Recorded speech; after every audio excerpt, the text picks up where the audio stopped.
welcome back. Hello. Welcome back to another episode of She Means Well. And we have a very special guest today. We do. Amy Holman. Miss Amy. Oh, we're so happy you're I'm so here. happy. Thank you for coming Thank you. And I'm honored to and be driving here. all this way. Amy drove so far for us. You're the best. Poor It's like the thing. story of my life, though. Oh my I gosh. feel like all I do is drive. Do you feel like when you are used to driving or used to a commute, you're like, it's just part of it? It like, Yes. It's just You know what I don't mean? because you don't have a choice. Yeah. Like I can't Just get used to not it. drive. So yeah, I don't mind a little commute. yeah. Like it gives you time to wake up. yes. Do you have a commute to work? Yes. So my commute to work is like 30, 45 minutes. That's Okay. nice. So that's perfect. Yeah. But like tonight coming down here, like an hour and a half Some people Okay. do that kind of drive every day. I did for a minute. It's so crazy. Yeah. Yeah, that's really Yikes. far. But yeah, we are so excited to have Amy here. She is I just met you earlier this year, so I haven't even known you that long, but I feel And like me I even have. less. Yeah, and Abby too. But yeah, we're so excited to have Amy. She is like the best big sister energy, so easy to talk to. I mean, how many sisters do you have again? I have 3 sisters. And you wow. are in the So I'm 3 out of 4. Okay. Okay. Yeah. So it's kind of fun to be like big sister. Yeah. I have a little sister, but Yeah. she's But- probably more mature than me. So Aww. I'm the youngest of 4. Yeah. And I have 2 other sisters. So I never got that. Older sister moment. I feel Yeah. like that I rough you around like you're my little yeah. sister. Yeah. But it's so fun. And we are so excited to have you here because Amy has quite the story and we can't wait to get into it. Yeah. There's a lot of stuff to unpack here tonight. And but to get us all more comfortable, Yes. we have to get uncomfortable. And that's boy. with a Would You Rather. Okay. So Don't worry, Amy- it's not like poop or pick or boogers. No, Bailey. For the short time that I've known you, something that I've recognized pretty quickly is you're a stylish gal. You Yes. always look so cute. You always have the cutest outfits at church. So it's kind of derived from your fits. We love this. Yeah. Okay. Would you rather only ever be able to wear a ballet flat as your shoe? Oh. Or or Crocs. A ballet flat. She answered that pretty quick. So earlier when Bailey and I were talking about this, she goes, I don't think anybody would answer ballet flat. I go, I would. I mean, I would rather wear a Croc. No. Do you have any Crocs? No. Abby's like, I will never own a Croc. I'm like, never have. Dude, There were comfy. 2 teenage boys at church in front of me and they had like dangly earrings. 1 or 2. One. Oh. But then they had Crocs on. And Yeah. I was like, I just don't really get your vibe. I Like, do. Is that What about the platform Crocs? Have you seen those? that's like worse. Just go. What about the Jeffrey Campbell like clog looking Croc? You're giving me chills.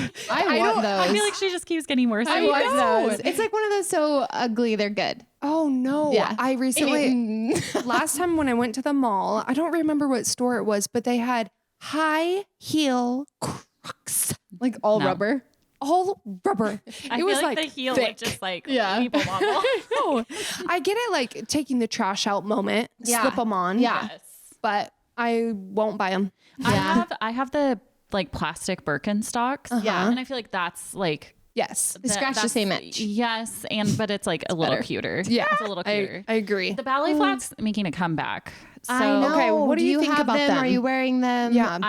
I have them in my cart. Okay. A flat just doesn't look good on me. Like I have too short of legs Okay. that I have big calves. yeah. So I'm wondering. I'm just like curvier down there. So Yeah. it's just like a flat just doesn't Interesting. look cute and dainty. It just makes me look like Yeah. short and stumpy. I see.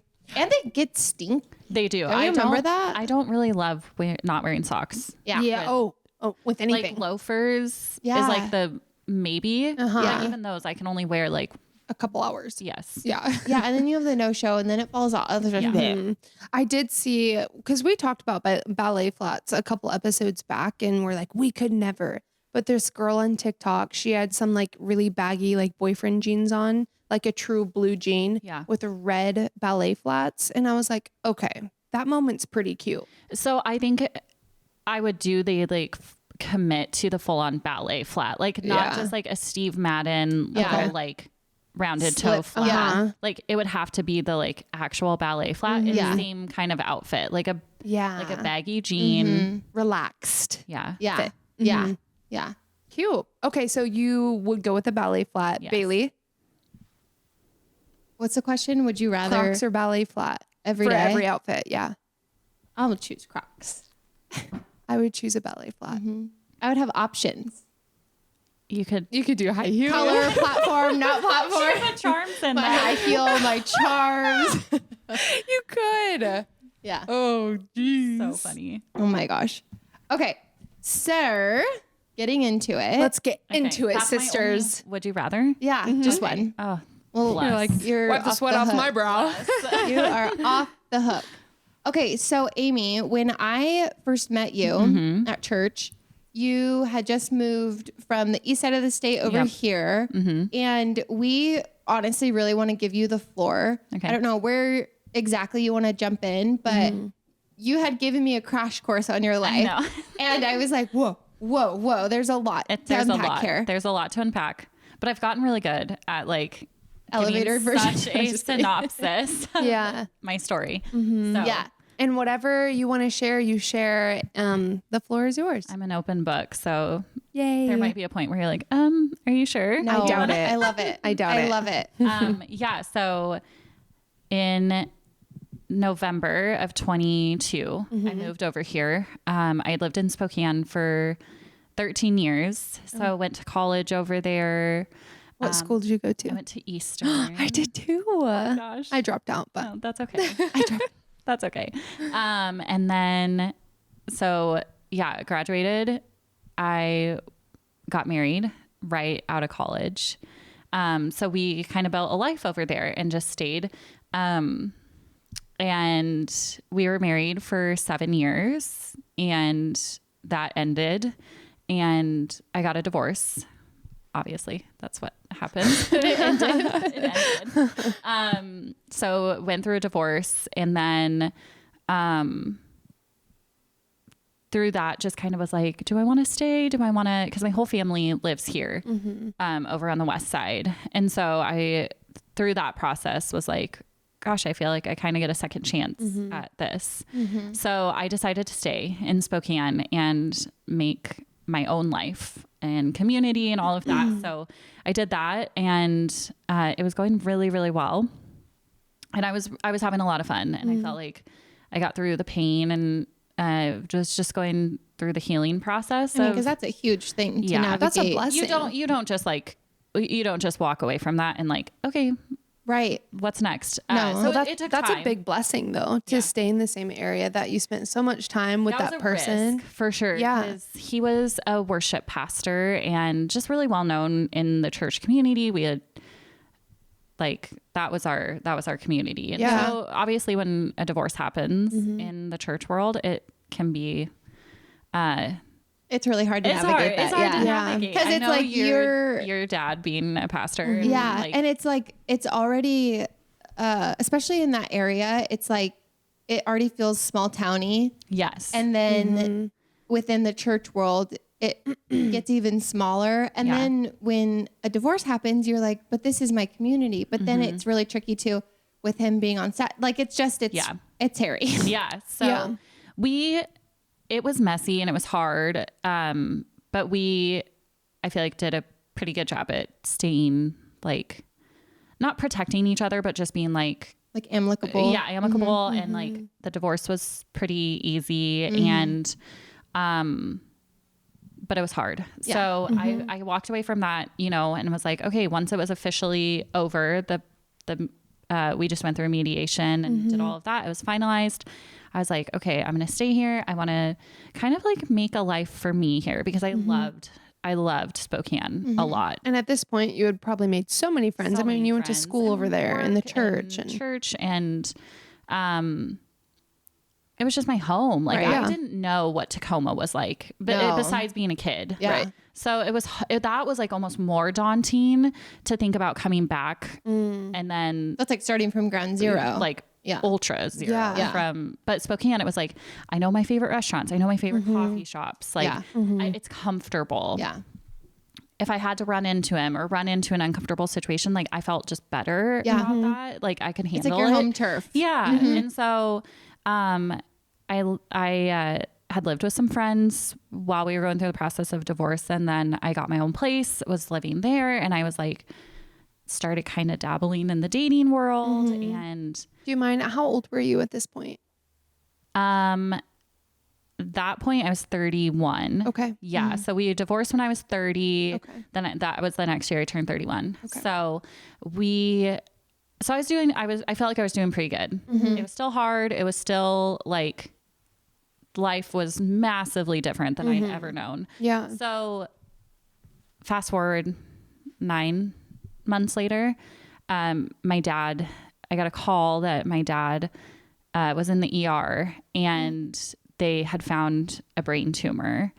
And I was like, oh my gosh, healthiest guy in the world. Literally I don't even know if I could tell you how many times my dad had been to the doctor. Like he was a healthy guy. Yeah. And just retired. And so I was like, okay. So I, in that moment, got on a flight, flew over here, was with family for about a week. And through that week, we found out how severe that his tumor was. And so we found out it was what they call a glioblastoma. And it's considered stage 4 Wow. brain cancer. And does that mean it is terminal? Yeah. So there's no like cure for it. So Was there like that day that he went to the hospital, was there like he just was feeling off? Like, yeah, we had seen, I mean, it's kind of like a progression of things that we just had seen. And I mean, in the medical world, it's hard to like get into specialists. So we were like, let's get him into a neurologist. You need a referral. You need all of that. So my mom was like battling that, talking to a lot of people, just like nothing was severe enough that the symptoms he was showing were not severe enough that we ever had any inclination that it was Life-threatening, what it was right? going to be. Yeah. So that was in September of 22. And just so happened that I had signed a 9-month lease. oh, no way. Which was like so random. Why did I sign? And who gives a 9-month lease? Who gives it's a- like Yeah. 6 or 12. Wow. So Whoa. I had signed a 9-month lease, and through just prayer and talking to my family, we decided to, obviously I was like, I'm not navigating this from 300 miles away. Like I have to be here. So we talked to, just as a family, I was like, I'm going to move in with mom and dad. Doctors had kind of warned us that this was going to be gnarly. And my best friend is a hospice nurse. And she also was like, hey, like this is going to be really hard. Like, are you sure you want to move in? Yeah. Well, and yes and no. And just like, she was like, you need to be there. You can't do this from Spokane. But like the road ahead is going to be really hard to not only be away from, but also really hard to witness and be a part of. And it's like, it's a lot. Yeah. So I went back to Spokane. I packed up my apartment, said goodbye to the life that I had known for 13 years and moved back to Tacoma, moved in with my parents. And that was in November, and December I got laid off from my job. And so I was like, whoa. When it rains, it pours, baby. Wow. So, but also like such a blessing. Like I look back on God's favor in that time and just being like, Jesus knew, like obviously knows. Well, because you wouldn't have quit your job. No, I mean, I was working remote. I was working for an incredible company that was like so understanding of my dad's situation. Yeah. Like, go take care of your family. When I needed to like last minute get on a plane, and like they were great. So I was like stoked that I was like, okay, I can live with my family, I can work. And then obviously due to just budget and kind of where the economy was at that time, they cut several people on our team. And so I was one of them. And so I was like, well, dang, I guess no better time to lose your job than living with mom and dad. Yeah. No kidding. Like, thanks for not charging me rent, mom. Gosh, that's so crazy. It's like you're going through the roughest season of your life, but yet still God was providing for all of it. Absolutely. So, lived with mom and dad. So that was like November, December. We got through the holidays. And I just soaked up every moment with them, and he passed in October.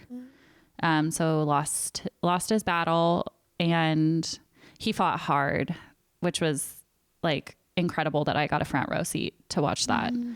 So he passed in October, and that kind of leads me to just where I am now, of just like walking through grief and kind of like reflecting on the last several years, the last 3 years of just like, whoa, that was a storm. Do you feel like coming out of that season of, okay, now my divorce is finalized and I have this place by myself. I'm figuring out what life looks like as like a single gal in her 30s, and I'm just like, okay, I can do this. And then to experience that, do you feel like that was almost packaged in a box and put on a shelf, and then you're like, now I have to just put my game face on and be with my family? And then now do you feel like, okay, I can unpack all these things? Or do you feel like you did unpack all of that before you moved here? Or like, what was That's a good question. the timing like?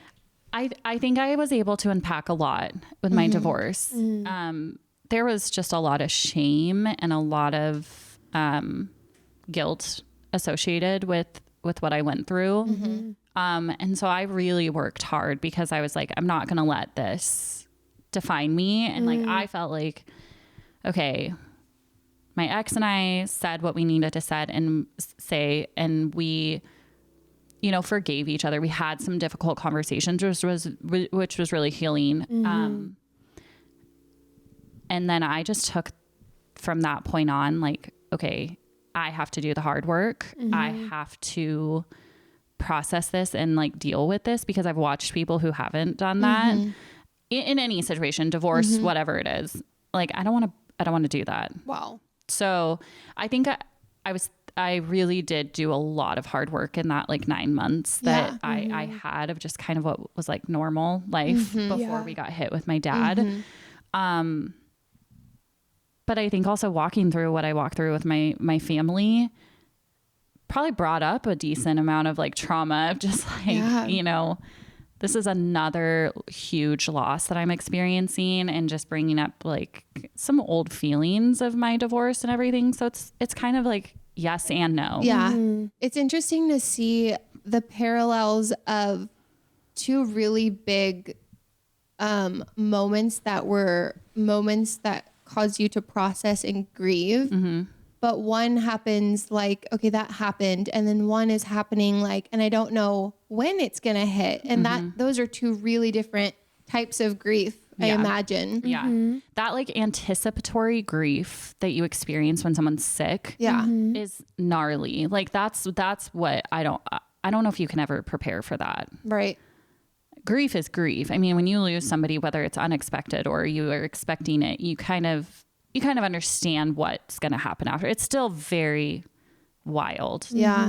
But they talk about that a little bit more than they do like the watching your loved one get sick and decline. And one thing about grief that your sister Hannah taught me, Hannah, her sister, was a funeral home director. And she was like, one thing after being around a lot of people grieving that she never realized is that everybody jumps in their grief at a different stage, whether that be anger or, I don't know, what are all the stages? Yeah, I feel like anger, sadness, I don't know. Acceptance, I think, it's is just one. all like Yeah. sad.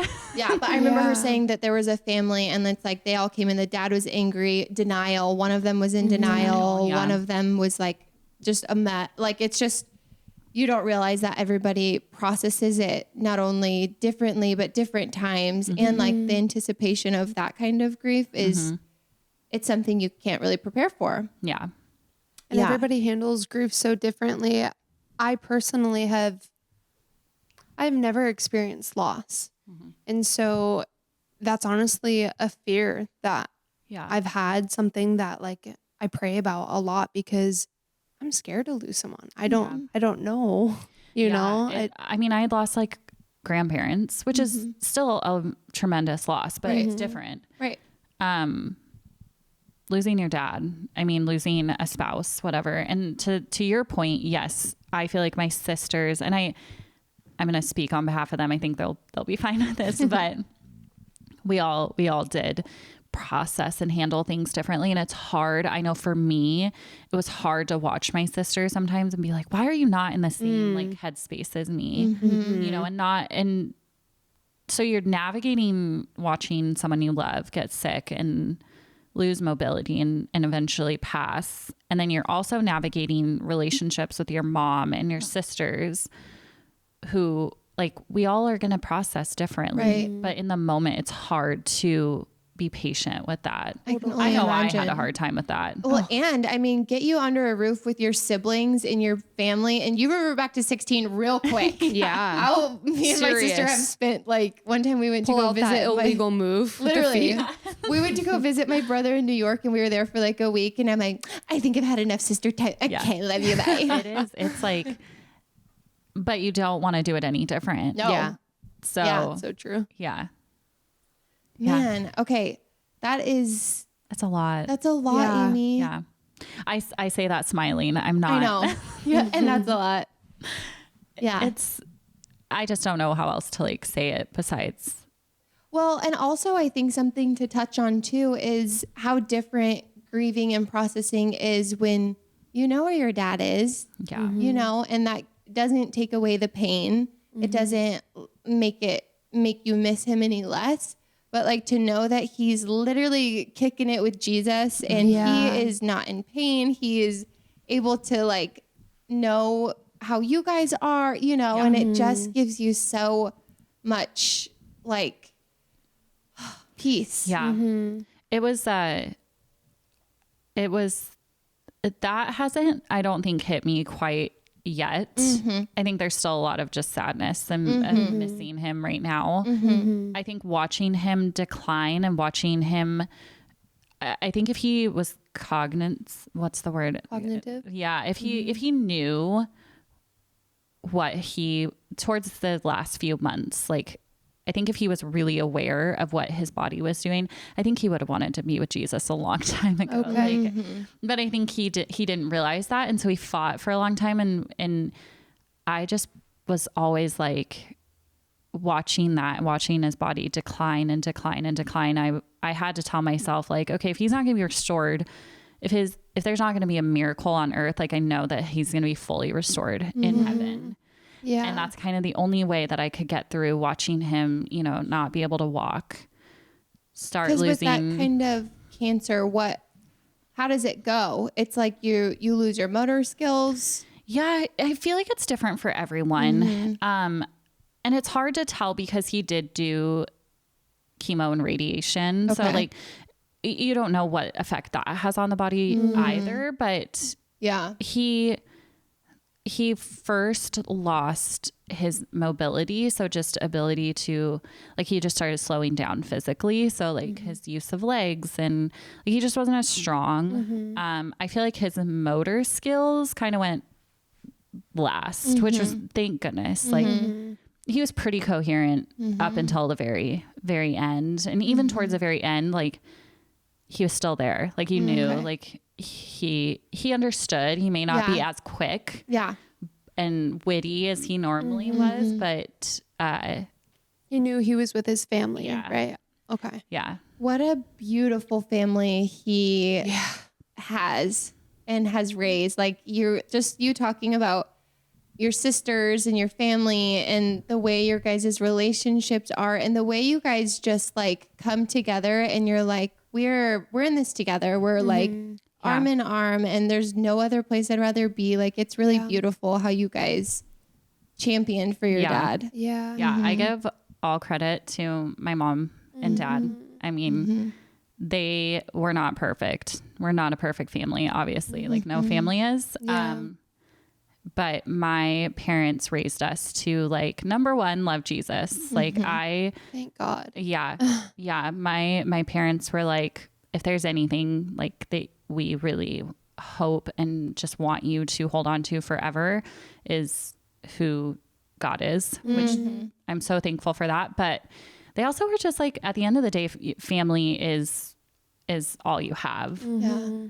It doesn't matter how messy, like, and I think I realized that going through my divorce, it's like, it was messy. And like my family came around me and championed me and supported me and loved me. And, I couldn't have done it without them. Yeah. And then walking through what I had to walk through with my dad, like, I'm so thankful my parents instilled that quality in each of us girls, because it could have been really easy to fight and get mad. And like, there were moments that we did. Yeah. I mean, there for sure were, but we always came back to like, okay, but we love each other and this is incredibly difficult and nobody gets it except for the five of us, my mom and my sisters and I, you know, and their spouses and everything were incredible too. But, yeah. Well, Amy, thank you so much for sharing your beautiful story. Yes. I, like, God bless your parents for raising you girls that way. I can't imagine going through any of that without Jesus. Yeah. It would be impossible. I mean, it would be a mess. Yeah. So, thank you for sharing all of Oh that. my gosh, of course. With that being said, we did have a couple questions for you. Okay. We want to pick your brain. So, first question being, what did you learn about yourself through all of the adversity that you've experienced? Oh, so much. I think the biggest thing is just the resiliency that I have. I used to say, which forgive me if you're listening, I used to say like, I don't have a testimony. Like I don't have a story. Like I'm so boring. Which I feel like is a common. I feel like a lot of Christians. Yeah, a lot of I've girls. been there. I think a lot of girls like you see these like really incredible stories, and you almost want something be bad. trauma. Yeah. So I used to say that, and now, and I used to feel like I'm not strong. Like if I had to go through something, I'm brittle. I'd break. yeah. I Yeah. remember feeling that too before. And so I think that's the biggest thing that I learned about myself is like, you have so much inner strength in you. And like, if, you know, going through the loss of my marriage didn't break me, like I was kind of like, I don't know what could. Wow. Well, then you watch your dad go from totally healthy, totally normal. And like, obviously we're a very tight knit family. So like my dad, I'm a daddy's girl. Yeah. I mean, I love my mom too, but Yeah. I think having a dad of all girls, you just have a special bond. with him. Totally. Yeah. And so when I had to watch him just get sick and sicker and sicker, I was also like, I reminded myself often, like, you are so strong. Wow. Like, you've got this. And like, I think everyone has that inner strength that you can handle a lot more than you think you can. Yeah. That's so true. So That's beautiful. That's really good. That is. Okay, so what about in the midst of like the hardest season of your life? Were there any moments? hopefully. Yeah. Yeah, literally. You're like, Did I ask Lord? Even let's not see how strong I am I'm a now. strong girly. I think we figured it out. We're good. But within that period, I mean, still in this period of life, looking back, are there moments where you had unexpected moments of fulfillment or joy that it's like, you think like this is the hardest, like saddest moment in time of your life, but like, were there moments that stood out to you that you're like, actually, this is so joyful? Yeah. Yeah. I mean, I had kind of lost everything. I lost a lot through my divorce. Like, I mean, physically, like financially, physically, like I lost a lot. Then losing, you know, kind of rebuilding that and losing my job and feeling like, okay, I'm 32. Like, I feel like I have nothing to me, nothing to my name, nothing. Like, I felt very just like, I felt worthless essentially. Like I didn't have a lot of purpose. But I felt the most like authentically me that I'd ever felt. And so through that, like happiness comes and goes. Like there's a difference between happiness and joy. Yeah. Joy is a choice Yeah. to me. Like, and so I just had to choose like, okay, we're going to seek these little moments with like whoever I was around. I just chose to let the joy of the Lord fill me. Yeah. And, obviously there were moments with my dad and my family and just my nieces and nephews that like were so fun. Yeah. And just memories that we created. But people would often be like, how are you so strong? How are you so like, not, I wouldn't say like optimistic. I don't know if I was the most optimistic, but just like, how are you still like finding time to be happy? You know? It's like you were definitely choosing glass half full, not glass half empty. And so that was not my own strength. That was truly just because of Jesus. Yeah. Right.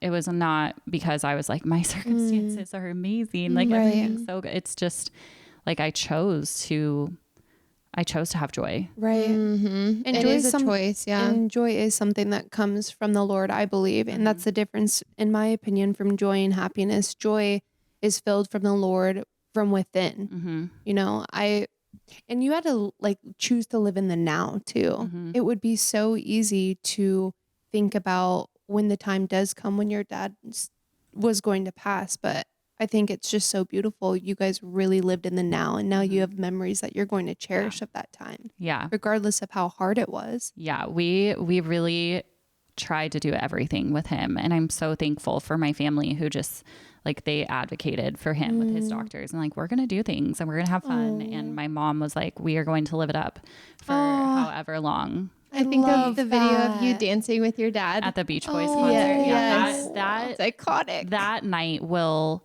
be something that I cherish just because he loves the Beach Boys more than anything. But also like we got to spend it together as a family and dance and laugh. And, that was like, gosh, sorry. Like that was like the last thing that I feel like I really saw him like himself. But even just down to like watching silly shows, like he wanted to always watch like weird Western shows. And I was like, my mom and I would just be like, can we watch Real Housewives? I love that. And we watched it like Gunsmoke. I think that's what He's like, this is the first time in my life that I get to trump these girls. for real though. Like it was overdue for that poor man. He's like, what? I got to be sick to watch Western shows? Yeah, Come on, seriously. ladies. That's so funny. That is so cute. Yeah, that video of you guys dancing is special. That lives on in my mind, and Yeah. I wasn't even there. Yeah. Okay, question for you. I said earlier, I've never experienced loss. And of course, I've, had close friends that have. I gotta be honest, I don't know what to say. And from someone that hasn't experienced loss, like what advice could you give me or anybody listening? Like, what are the do's and don'ts? Yeah. I was just talking to my mom about this last night. Because I had a friend who I hadn't heard from in years reach out, and she lost her dad. And so the friendship was, strained through some things, but it was so authentic for her to reach out. And like, I really took what she said and was like, no, you get it. So I feel like if you haven't been through it, less is more. I mean, don't be afraid to reach out. I think there were so many people who just reached out and said, hey, we love you. Like, we're so sorry. That's perfect. Okay.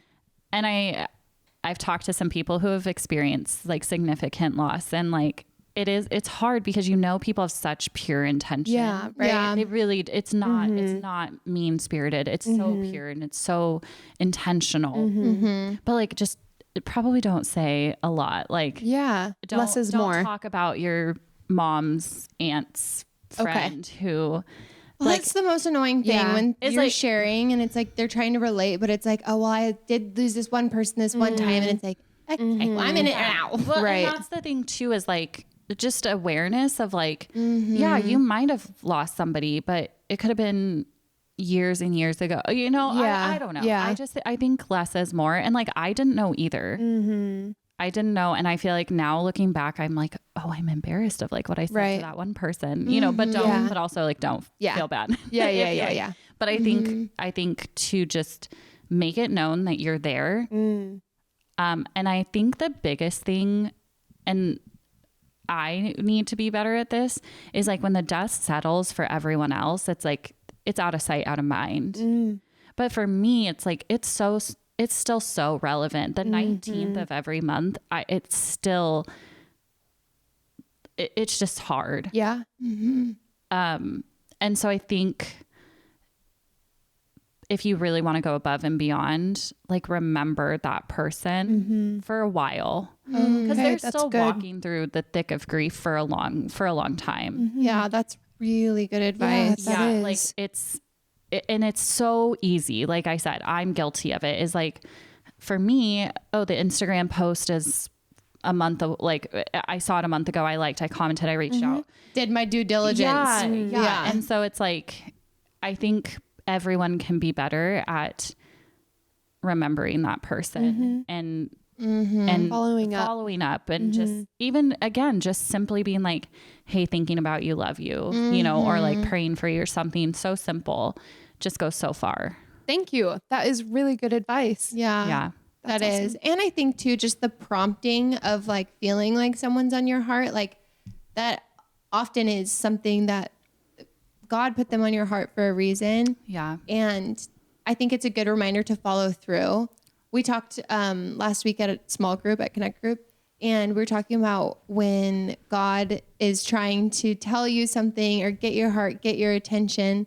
And someone said like, oh, I feel like it's going to, like, he's sending me an email, it's going to the junk mail or something. Yeah. And someone was like, well, what if he's trying to reach out in a different form of communication? It's actually like, don't let God go to voicemail. Yeah. Like when you feel that prompting and that something stirring in you, like someone needs you right now. And like, maybe it's like, I brought you a coffee. I love you. I'm thinking of you. And it's like, I feel like that person knows behind the eyes, like, even if they don't know that's what you needed. It's like, God, show me a sign today. Like, I'm really missing my dad. And just a little gesture that doesn't even need to be addressed in that way could go so far. Yeah. I'll tell you a quick story. Yeah. Kind of, very relevant to what you just said. My pastor at the time when I was married, I was in a really, really, really dark place and, making decisions that were not like, I was just in a bad spot, and my marriage was in a really bad spot. And I didn't let anyone know that. Like, I was really good at masking everything. And I ended up living with my pastors for a while after my ex and I separated, and he had told me when I went and told them, this is what's going on, this is what's happening. He said, I want to apologize to you because there was a Sunday that I saw you and I was talking to you, and it was after church, and he goes, I felt the Holy Spirit say, like, you need to ask Amy, like, what's going on. Wow. You need to dig. And he was like, I was so exhausted.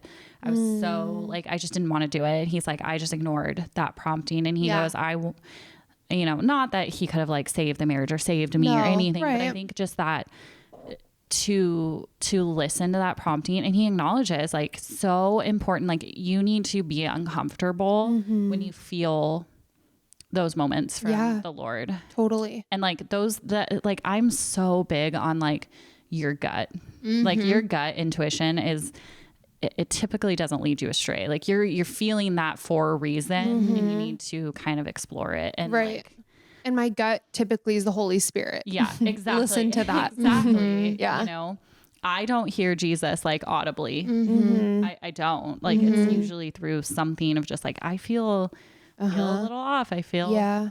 you know. Yeah. I mean, that's something that could be a whole podcast episode. Yeah. Because Sorry, I feel take it like, on. No, seriously. honestly, I love that because too. I think that there's a lot of people who listen to that growing up in a faith-based household isn't their story. And they're like, what does that look like? What are you talking about? You hear from God. Yeah. And like, for me, it really is so similar to, it's like this stirring in my heart and my gut. That's like, okay, I know that this isn't my own thought. Like, Yeah. Yeah. Yeah. wow, that's really cool. Yeah. So shout out Pastor Grant in Yeah. Spokane. Pastor Grant. That's really cool that you lived with them for a second too. Yeah. Yeah. Those are moments that I will cherish. Yeah. Especially in such a vulnerable state Yeah. of just like, okay, what is my life? Everything I did know just totally Absolutely. changed. What do I, Yeah. hello? Yeah. What do I do now?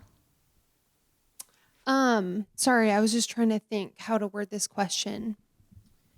When I've gone through the hardest things that I have in my lifetime, it was easy for me to fall off track in my faith. It's easy to make the wrong decisions. And I look up to you so much for everything that you went through. You continued to do the hard thing, working through everything and not taking the easy way out and choosing to live the worldly life. What kept you so grounded in that? Yeah. Well, first, I wasn't like perfectly on that straight and narrow the whole time. I was angry for a long time, and it was hard. I think I was really hurt from the church through my divorce and just how that was handled in the church community. And like, that's something that you hear all the time, like Christians are hypocrites and like church people are the worst. Yeah. Like I kind of experienced that. Yeah. And so there was a point where I was just like, I have to like completely isolate myself from the church world. Yeah. No, but I made sure in that moment that I didn't isolate myself from the Lord, which is not like groundbreaking things, but I was like, you can still have a relationship with Jesus and you can still pursue him without being like completely, just for a season, I just needed it. So I found a church home, the church in Seattle, found a church home group in Spokane. And I was like, I'm just going to do church at home with them for a season. And I think if I wouldn't have done that and tried to just get back into church and like try to navigate that, I would have been so lost. And like, I think I might have like walked away from the Lord completely because, but that transformed my relationship with Jesus because, I was in such a small, intimate group that I really was able to share and be vulnerable and have these 4 people, you know, come alongside of me and be like, we're going to champion with you and we're going to like help you walk through this. And so like, I think the number one thing is the people I surrounded myself with was huge. I didn't really have like a chance to be like, I'm not doing this anymore because they were so good at just like holding my hand through that. And then just with everything with my dad, I just had to rely on the fact that like, I have this faith that I don't know what heaven looks like. I mean, to be completely honest, like, is heaven even real? Like what is it like, but that's what faith is, right? That we believe that it is. We believe that they're in heaven living their best life, completely healthy, completely restored. And that was like kind of the only, like that, again, that was the only thing that could help me like, okay, I'm going to keep pressing into Jesus. I'm going to keep, you know, also with like my job situation, we haven't gone into a lot of this. Like I had a hell of a time trying to find a job in that job market was so competitive. And so like, again, I was like, Lord, you are going to provide a way. You're like, you are the only one in control of this because if it was up to me, like I'd probably be bartending in Mexico or something. that either. I could have like ran away and just like, screw all of this. Yeah. Like, you know, and so, but I knew that was like the worldly choice of just like, I'm going to take the easy road. I'm going to run away from this. And so, that those kind of two things of just like community is huge. Yeah. The people you surround yourself with. Yeah. Like if you try and be a Christian on your own, you're probably not going to make it. Probably not. No. I think there's so much power in making, even if like you're meeting in this corporate, like on Sunday, that I think it was just on this last Sunday, that was said at church, like Sundays are meant to be a celebration. It's not like the full meal deal. It's like, we need to be in small group. We need to be in community connecting. And my dad always says, like, I think that like something beautiful that came out of the pandemic is it forced churches and pastors to get smart and make the big church small again. And like, let's figure out if we're doing church from home, how are we connecting? How are we talking about it? And like, let's keep an element of that. And like, yes, it's so beautiful to be able to meet in this corporate sense on Sundays, but like where real growth happens is when you get vulnerable, because it's so easy to come, hi, how are you? Yeah. Good. How's it going? Good, bye. Yeah. You know? Well, there's like the nitty gritty doesn't happen on a Sunday. It can. Right. It can. Yeah, Absolutely. totally. But the like hard work happens in community groups or just like with your friends and talking. I was on the phone with Janelle and on my way up here, and she's like, I remember a few months ago that we were on the phone, and I was going through like the thick of just, I think my dad was, he was not doing well. And I remember calling her. I was commuting, 2 hours a day. I was just exhausted. And I remember calling her and being like, I don't know if God is even real in this moment. Like right now in this moment, I don't know if God's real because it doesn't feel like it. Like, why would he, the classic question of like, why would he do this? Yeah. Why would he put me through all of this crap? Where is he? Yeah. But then like, she's so good. And she, she reminded me of stories in the Bible of people who like just went through hell on earth. Yeah. And, so that's why you have to surround yourself with people like that, that are in those moments. You can be so honest and so real. Yeah. But they're going to direct you back to Jesus. Totally. And it can go the opposite way too. Yeah. It's so quick to fall very quick when you don't have the right people in your ears. Oh, for sure. They'll throw you off track so quick. Totally. Okay. So with everything that you've experienced, there is something that's come from this and and you have a whole new journey and a new, like something we want you to share about it. And what is the abundant life? Yeah. Tell people about it. Tell them how they can find you. What can you find there? I love following it. Yeah. So. Well, I think I walked away from, and I'm still not like, my dad just passed 3.5 months ago. So it's still very like new. I don't say I'm like through that season or anything, like, but I do look at where I'm at and I'm like, I'm single. I really do kind of get like a third chance at this. Yes. I've experienced so much change in such a short amount of time. And through the last couple months, I just felt this word abundance. Like you really had lost everything. And I say everything, like that sounds dramatic, but like it felt like, what do I have? Like, what am I going, like, where am I, And so through the last couple months, I just felt the Lord being like, you still have such an abundance. You have an abundance of joy. You have an abundance of like, through your dad, you had such an abundance of peace because of no. And like, I think in our society, it's so easy to consume when you're online. Totally. Instagram, TikTok, like whatever. And so I created the platform, The Abundant Life, to just be a place of like, we're not going to consume. We're not going to have an abundance of stuff, but we're going to really learn how to just have an abundance of authenticity and like joy and peace. And like, even no matter what life looks like, that you could be at absolute rock bottom, but if you have your heart and your eyes set on Jesus, your life can be so full. That's Amen. so That's cool. so Powerful. What's wild is Abby just recently, I think without that even being on her mind, because we had talked like, oh, do you see what Amy started? And that's so cool.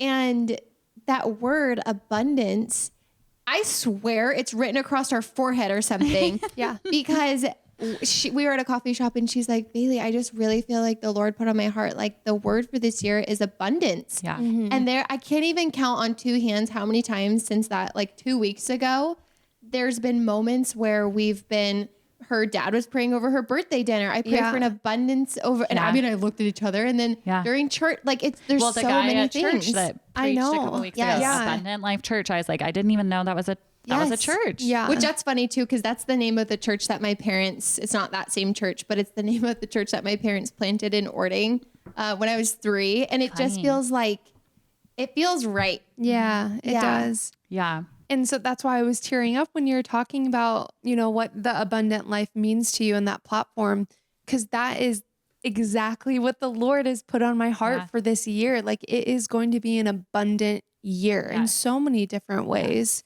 And I feel honestly so lucky to be sitting next to you right now because a new friendship, a new relationship, I think relationships are going to flourish this year. And I'm just so happy to be where we are right now. Yeah. Yeah. Yeah. I hope it encourages. I mean, it's like, I think it's for everyone, but I think it's my primary like targeted audience is for people like us, of just women who are navigating life, navigating relationships, and potentially getting married or married or whatever, wherever you are, just like, I want it to speak to women and like, just encourage them. And like, I'm using my story a lot right now, but I really want to like incorporate others and love that. Let's champion each other. Social media is hard. So like, have grace, be Social patient. media Like, is so hard. what are reels? Like and having a full-time job. having a full-time job. And I'm like, I'm not creative enough. Like, how are these cute girls like so aesthetically pleased? It's a little clunky. So if you follow, just I think it's not cute. clunky at I all. think it's really cute. Amy has the best recommendation. I mean, you have the best style. You have I love when you're on there talking about your skincare and just products you love. I'm like, I want what's in Amy's medicine cabinet. Like, but also you get really real on there too. And I love that. Yeah. You have both. Yeah. And that's the other thing. Cause I really do enjoy, like, I love makeup. I love hair. I love skincare, but I'm also like, we don't need to be spending. I think it's so easy to just get on social media and just like consume and be like, oh, I need the. why are you looking at me? You're a sucker for ads. Oh, I love it. Targeted ad. My sister, I've been better. She is always like, I got Instagram added again. And I'm like, sis, Swipe past it. Yeah. No, I love it. But I think like, I also want to share just like of being smart. Like, I think you can have the things and like whatever, but you don't have to have a 14-step skincare routine with each item costing $200. Like, I'll click on links and I'm like, excuse me? Literally, there are actual gold flecks in there. Yeah. And so I just want it to be a space where women can come and feel like, oh, she's relatable. Yeah. Yeah. And it's not always glitz and glam. And I love that. Yeah. And I need your skincare routine. Oh my gosh. Because girl, I'm also like, this Amy. is not glow. This is sweat. No, well, it's working for No, you. I think it's glow. It looks great. It does. you. It really does. Thank you. Yeah. I mean, Botox too. Like, there's that. There's that too. Like, I'm like checking. I have to be real. I know it's been a minute. I know. I have to be I'm real. like, you can read my facial expressions. You know, that's You know when I'm mad. when that's time. Oh my gosh, you guys are so funny. you know, if you know when I'm mad, then it's time. You know when I'm happy. No, just kidding. It's so funny. Okay, so that's so exciting. Everything with the abundant, not just abundant life. It's the abundant life. Yeah. What is my Underscore the abundant life. Okay. Thank you. Abby knows. I studied up. Yeah. Okay. Perfect. So yeah, follow On Amy Instagram at underscore The the abundant life. Yeah. Oh, there I am. So there I yes. am. What is my name? Yeah. Are you on any other platform with that or just Instagram right I do now? have a little TikTok.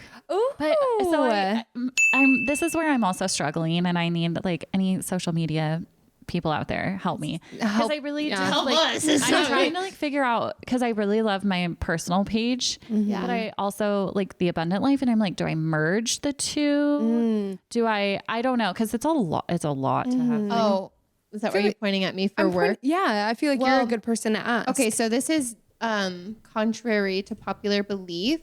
A lot of people in my industry will have like a hair page and then a personal page. Yeah. And I try to put myself in the shoes of the client, a new client. Yeah. If I went to an Instagram page and just saw a bunch of hair, I'm like, cool, you do good hair. But it like, the social anxiety part of me is like, but who are you? What do you do? So I think it's cool to show like I like to thrift, I like to cook, and and I totally should be better. I feel like I've like ditched my personal Instagram now that we have She Means Well, because I want to put all my energy there. But I love that. I like seeing people's real life and their like passion project or work or whatever. Right. Well, and I like don't want to post, because sometimes I want to post like the same thing on both pages, but I'm like, there's people who follow both. Like, you don't need double the content anyway. Yeah. So there may be a rebrand and a little merging, but you can follow the abundant life. You can follow me personally. Do it. I'm open for the world to see. Yay. Put myself out there. So Cool. yes. Wait, what is your just your personal Instagram? Okay. See this. I'm not prepared. Let's look. Because you guys got to follow her on both. I really It's do. Amy Holman, but it's AMYHLMN. Okay. No, okay. HL. No, M-A-N. so my ex got remarried, and I was just like, I don't know if I want to be Holman anymore. Because is that Well, like so it's just like not your maiden name? No, it's not my maiden name. Yeah. That's my married name. I never changed it. Yeah. That's a lot of work. Hello. It is. I was just talking to Jordan about that the other day because we were filling out our passport stuff, and I'm like, ew, any government paperwork, goodbye. Yeah. I mean, changing my name initially was so much work. And then like when we split, I was doing real estate, and it was just like rebranding for like business cards and like signs. Licenses. I was just like, I'm going to keep it. Well, now, so I did a little like abbreviation of Holman. Holman without the O. Without the vowels. Yeah. The vowels. Yeah, because there's no A. Maybe I should rebrand. I think that is so funny. Inspiring me too. Okay, before we let you go, Okay. our next episode we're reading listener submissions, and we're doing worst first dates. Oh my gosh, can I just be present to like Yeah, just can I just sit over there and just like cackle I know. in the background? We're so excited. yes, we That's are gonna be so excited. fun. Yeah. I Do feel you like have any? oh my gosh. Will you prep the audience? You can be our first worst date story. Yes. Okay. So I feel like it's maybe not like the worst. I know there's going to be way worse out there. Okay. Yes. I've heard of some Nightmares. Yeah. Okay. So I met this guy years back. At the time I was not single. We kind of reconnected once I was single. We had met through some mutual friends. Anyways, he had like added me on Facebook, which is probably red flag number one. Send you an email. Wait, was it Facebook dating? No, no, I did do the apps. I dabbled in the apps a little bit, which that probably like in and of itself could be a podcast story of like, totally. like live streaming dating apps or something. That Oh would my be so God. Oh, that's a funny. good idea. Should do that. Yeah. Okay, so he added me on Facebook and he messaged me, and I was like, okay, Yeah. I'll give this guy a chance. Yeah. He's like tall and cute, and he's like known in the community. So I was like, On Facebook. Facebook guy, check. so that's his nickname. Okay. Facebook guy, So we messaged, and I was like, okay, take my phone number, because like, please get out of my Spare DMs me. on Yeah. I have to open a separate app to check your DM on Facebook. Nope. What are we doing? So we meet at a hotel bar, which I'm like, it's not like a cute downtown hotel bar. It's like in the valley, like Okay. it's a hotel. Hotel motel. Yeah, no, like, and I was like, okay, give him a chance. Like, he's older to like set this stage. He's messaging you on Facebook. He's not a spring chicken. So I get there and he's like not dressed super nice. And I'm like, You probably are. I'm like, what? And like, But he's tall. He's tall. He's tall. Only saving There is grace. that. There was a point where that was my only standard. Tall, check. He like drove a nice car. Okay. So it's fine. So we sit down and we order a drink. And I'm pro, like, just go for drinks. Yeah. Because you can get out quick, but if it, like, is so good, you can, like, order food. But, like, let's just meet for drinks. I don't want to do an activity. Like, No, drink is safe. Such a good first date. I sit down and it's, like, awkward. And I can deal with awkward. I can, like, carry the conversation if you're a little nervous, whatever. Like, that doesn't really bother me. Yeah. Dating's hard. But it's, like, it's unbearable. And I'm like, I don't know what to do. So I like, he says something about his daughter. He has a kid, which I knew. And he says something about her. So I like ask a question about her and he just starts talking like mad. Mad shit. Yeah. Like, honestly, sorry. No. About his ex, her mom. Oh. Just like going off on this poor woman. And I'm like, like That's so uncomfortable. so bad. Yeah. I'm like, okay, like you bring up the ex like date. I don't even know. I don't even not know. date one. No, not date one. But then No. to talk crap, like About your daughter's mother. mom, Right. It Yeah. was like obviously very like prevalent in your life. Like Yeah. She's gonna part be of your Yeah. life. Yeah. And I was just like, this is not a good look. So I like No. finished my drink as fast as I can. And he was like, you want another one? I was like, no, I think I'm gonna go. And he's like, well, can I come back with you? No. And I was like, no. No. I was like, you could have Yikes. been like Zac Efron, and I probably wouldn't have brought you back. Yeah. Date one. No. First Well, we of all, know like- Zac Efron's not tall, so Oh, kidding. I know. I always forget that. But so he was like, he was really pushing because like he was not aware. And I think that was the worst part of it was just the like lack of awareness. He didn't pick up any cue. No cues. Can I come back? Can I come back? Yeah. And I was just like, no, thank you. He's like the goodnight princess type of guy. Yeah, but this is, oh my gosh. Oh my gosh. The date lasted. So this is the best part. So from sitting down to me leaving was probably 35 minutes. Wow. You were in and out, I sister. was in and out. I called my best friend and I was like, hey, you want to meet up? And she's like, you're supposed to be on a date. And I was like, it's done. Yeah. She's Go like, I you. do want that second drink though. So what are we doing? Yeah. So I met up with her and then he really, really tried. And I let him down several times and then just got blocked because Oh, because he was persistent. he was super persistent. Oh, That's when it can get scary. Yeah. Yeah. Like you don't want to block them too soon No. because it's like, are they gonna find me and murder me? Yeah. It's just like if you're needing Not to to get be blocked, dramatic, but like, serious. I with feel those types like of guys. there's just people, and it's like, how do you not know how you are showing up? Yeah. Like with the messages, and it's like, scroll up. I haven't responded to any of this. It's just so shocking. Yeah. I have too much pride. I would be like, oh, that's embarrassing. They I didn't know. respond. Yeah. Some guys just don't have, I mean, I'm sure you know, like it's really, and it's always the ones that like you don't want to be persistent. And you're like, hey, guy over here who like Yeah. hasn't responded in 7 business days, could you respond? I know. Right. And then you come up with all the reasons. It's and like, this guy I've never even hung out with is like, want to go get breakfast. You're like, no. yeah. And the guy on 7 business days, you're like, well, maybe he ran out of gas and forgot his phone. And So dumb. I know. But yeah. So, and then, I was thinking about this earlier and then I forgot about this part until right now.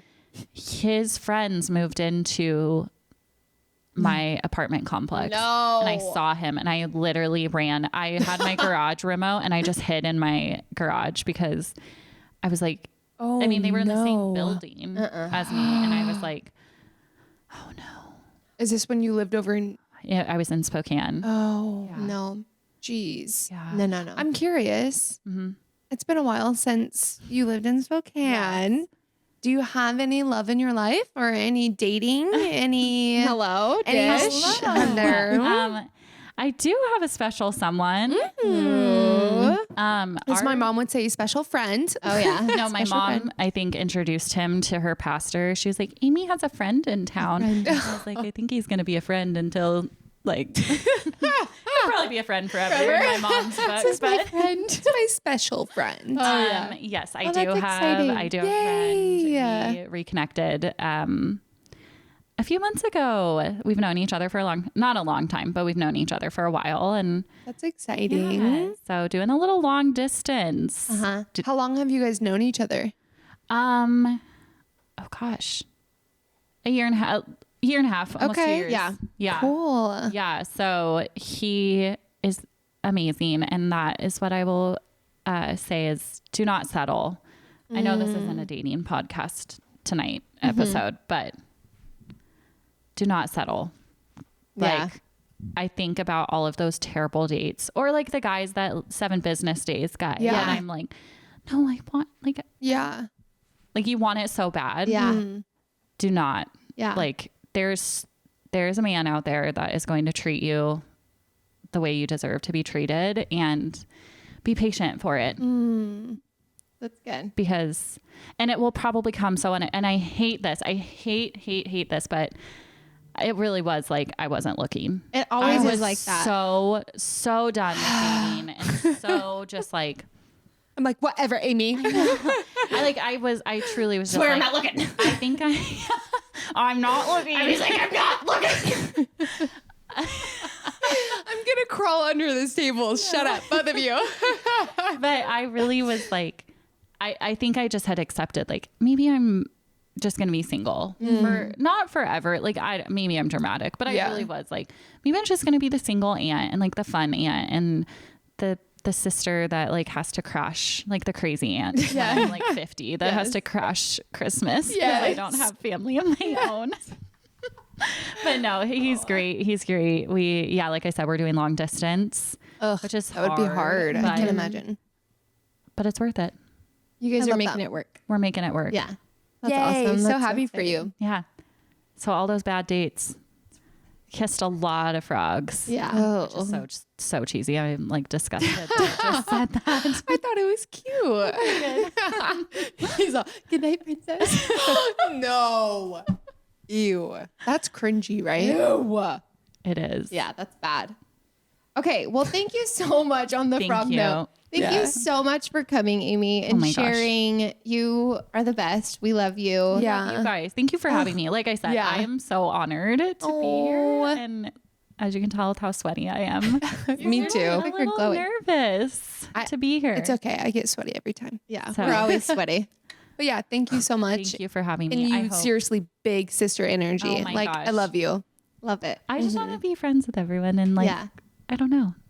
Your story too it's very touching. I feel like I learned a lot from your story, and I do look up to you. You Thank are you. such a strong woman. Yeah. Thank you. Yeah, and I'm sure the listeners feel the same. Yeah. Oh, I just yeah. pray that it touches someone. And I always felt like through all of this, and specifically kind of through the abundant life and just feeling like God put sharing on my heart.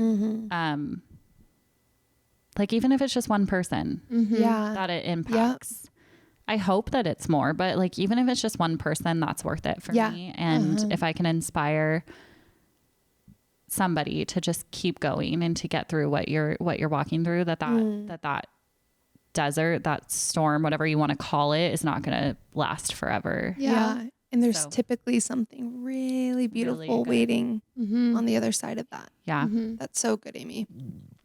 Well, you guys, there still is time.